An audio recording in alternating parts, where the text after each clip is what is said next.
Welcome to TK's Tactical Tips. Tactical tips for improving your sales and presentation game.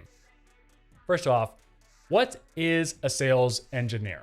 In SaaS sales, SEs are the combination of a technical expert and a salesperson, someone who knows the inner machinations of how your software, platform, or hardware works, but you'd also put them in front of a customer. Think of an SE as someone who's always going to school. They're staying up on the future and the current state of your software. So let's talk about embracing the help that SEs can provide you.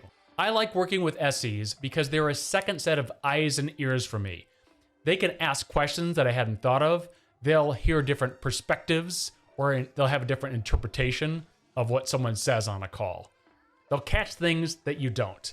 For me, an SE relieves me of the pressure of thinking that I have to answer every technical question on that call and let your SE handle the more technical aspects of selling.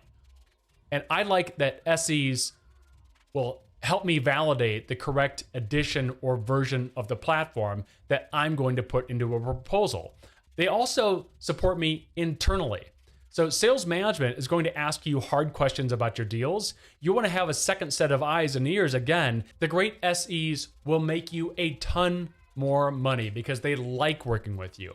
If you don't treat them well, they will suddenly stop being available for your calls. Let's talk about how to make enemies with an SE. Treat them like they work for you and that they're at your beck and call. Or if you see that that SE has a call from 9 a.m. to 10 p.m., go ahead and schedule a call at 10 a.m. and expect them to be on time for your call. So definitely schedule back-to-back calls with your SE if you'd like to make them your enemy. I would also advise you to invite them to a meeting with zero context, having never been knowing anything about this prospect, and say, and now I'd like Jerry to do a demo. Let's talk about making friends with your sales engineer or SE. Okay, first, when should you use or bring an SE into your sales process? If you have a first call or a discovery call that is highly qualified, you know that it's a fit, or it's a particularly large group of people who are showing up for that discovery call with sophistication, bring your SE in. Generally speaking, I don't have SEs on my first calls because oftentimes they're a qualifying call. But as a newer rep, go ahead and invite that SE if you're just coming up to speed of that company. Thereafter, invite your SE to every major significant call where we're going to be talking about technical specifications or use cases. Generally, from the second call and on, I'm inviting the SE to most of those calls. Let's talk now about setting your SE up for success. Now, before a second call or a first demo, where the demo is going to be short, maybe 10, maybe 15 minutes, schedule at least one 20-minute prep call with them. For larger enterprise sales, I'd set up 2 prep calls with them. Maybe a 1 week before and one a day or 2 before that major demo. So you can get completely in alignment with what they're going to show. That first prep call should be at least 2 business days before that demo with your SE. So let me be explicit.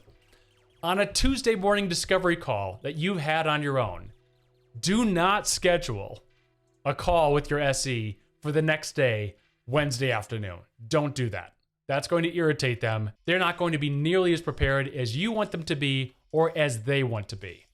So if that discovery call's on a Tuesday morning, let's schedule that call for, let's say, a Thursday morning at the earliest. Also, don't schedule demos with your SE for 8 a.m. on a Monday morning. I know it's 10 o'clock the prospect's time, but it's 8 o'clock coming off a weekend for your SE. Can you do it? Are there extenuating circumstances where this makes sense? Sure, but as a general rule, don't do that kind of nonsense. Also, don't schedule calls on a Friday afternoon at 5 o'clock their time. They have a life as well. Extenuating circumstances at the end of a quarter or at the end of a month, and this is a really significant sale, and you've asked the SE, hey, I'm going to put this at 5 o'clock on a Friday. Are you cool with that? I normally don't like to do that, as you're well aware. That kind of couching and asking for permission will go a long way. Now, when you're booking a meeting for them, find a space where they have at least 15 minutes, ideally 30 minutes before your call. So if they're coming off their other call, maybe it's running late, they can type up some notes, and then they're prepped, they're in the mindset for your call so that they arrive on time, if not a few minutes early. And then give them a buffer after your call. So if that call is going to be scheduled from 10 to 11, make sure that they don't have anything from 9:30 to 10, and then from 11 to 11:30. Give them that buffer so they can download. Also, right after that demo, maybe you want to have a few minutes, hint, hint, always do this, talk to them after your demo and talk about the next steps and how that call went. I'm going to share a couple of examples of assets that I create for my SEs to set them up for success. What I first do when I have a prospect and I've had a discovery call that they haven't been on, what I'll do is I'll spin up a Slack channel. So let's say we're going to pitch to a company called Sherco. Sherco makes enduro style dirt bikes or motorcycles. I'll spin up a Slack channel that's called Sherco Prospect or Win Sherco. I will link to the Sherco overview. This is a Google Doc I'll show you in just a minute. So I've linked to that so they can get all my notes, and anyone else who later comes in the sales cycle can access all this information in the Slack channel. And then what I've done for Sherco, Sunny, please see the pre-call notes in the Google Deck above prior to our call on Tuesday. So I'll say Sunny's the name of my SE in this example. Sunny, please see the pre-call notes in the Google Deck prior to our prep call on Tuesday, which noticeably is 2 business days before our demo on Thursday. I've also created a deck for you using Tome, and I can't wait to prep with you and wow Sherco. They've got huge potential in the US market. So set them up for success. What does this Google Doc look like? It's got the basics: company name, how to pronounce it. I link to the Salesforce account record, the opportunity record, where they're located. I put in a few contacts that I've found through LinkedIn Navigator. So Brian is the CMO, he's out of Austin. I've got some fun facts about him in case my SE has also perhaps done a 100K trail race, something to liven the conversation up to be a little more friendly. We know that he speaks German and Spanish. And then I found that there's this guy named Cody, who's a technician out of Sun City, California. Cody might be a part of this. And then I found that there's a CIO out of France. The CIO is in this example would be another persona that we're selling to. And then I've linked to this overview deck that I talked about from Tome on Sherco. I've grabbed a screenshot of their website traffic so they understand what that looks like, 25,000 visits per month.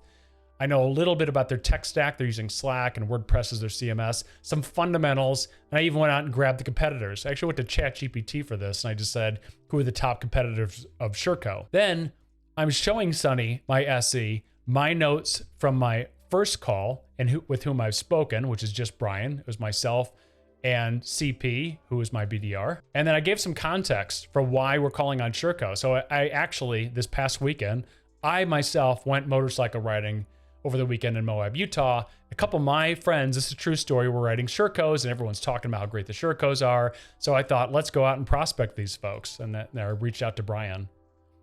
So here's what I really like to do is the pre-call notes coming up to the second call or this demo on Thursday. I'm going to let my SE know who's coming, that Adrian's going to attend this as well, so the CMO and CIO, and that we have potential that Cody's going to join. We're with the fictitious company called Widgets International, so here's who's going to be on the call, in case Sunny was wondering if anybody else from our company was going to be on the call. Here's about the length of it, and then here's what I really like to do.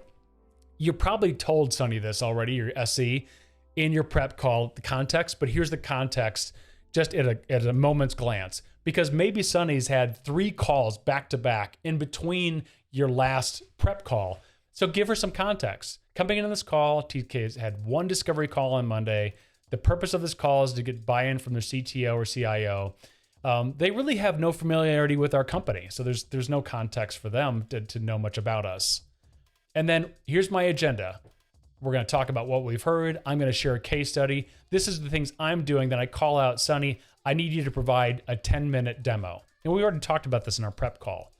And then please leave 10 minutes for follow-up. And again, for simplicity, to make it easy on Sunny, I copied and pasted the tech stack from above. I've got the fundamentals. And what are the open questions that we need to have answered? Is this a priority for them? Is it tied to pain? Key discovery questions. And then what's the next step? What are we trying to accomplish? I want to have a third call with a deeper presentation and demo to the broader decision team. I do a Slack channel and a Google Doc like this for every single prospect. It makes it really easy for my SE to come up to speed on where have we been and where are we going. If I add someone from our implementation team or our customer service team further down the sales cycle, they've got my Google Doc, they've got the Slack channel with the history. It makes it simple for everybody to come together and be tight and crisp and highly effective when we're trying to sell and close business with a new prospect or expand at a customer. Let's talk about some bonus tips. Big bonus tips for scoring points with your SE would be to increase the personalization of the demo. Let's say we're going into a third demo. It's going to be the vast majority of that call is going to be showing the platform. So let's set your SE up for success with the following. Get on a prep call with your champion and ask them for the specific nomenclature that they use in their company. So here's what that might look like. I'll say to my champion, you said you segment your market into 3 different areas. What exactly do you call those internally? Do you call them strategic and enterprise and mid-market and SMB? Is that exactly how you refer to this internally? Because then your SE can go take those labels, strategic, enterprise, mid-market, and put them right into the demo and tighten it up. Or you might say, hey, your business is verticalized into financial services companies that are large, so large financial services companies. So on an internal report, might that say Fiserv, 5 billion plus? What exactly does that look like in an internal report so that our demo matches that one-to-one? If you customize it to this degree, you're going to have everybody on that call from your prospect side much more comfortable. They're not trying to translate if you call it financial services. If you say Fiserv, their brain has to do less work. They go, oh, Fiserv, yeah, oh, Fiserv. And then in the back of their head, they might suddenly realize, oh, these guys have paid attention. They're dotting the I's and crossing the T's. They're going and doing that 2% factor that I talked in one of my other videos. Another bonus tip is invite your SE on the prep call with your champion. So all 3 of you are in alignment. So your champion can sign off on the demo. Maybe your SE comes in and she's doing part of the demo and you're ripping through some slides and you're showing them the core content. They can say, that's great, eliminate that, add this if you could. Like if the 3 of you are aligned, it's going to go even better on that presentation to the larger team.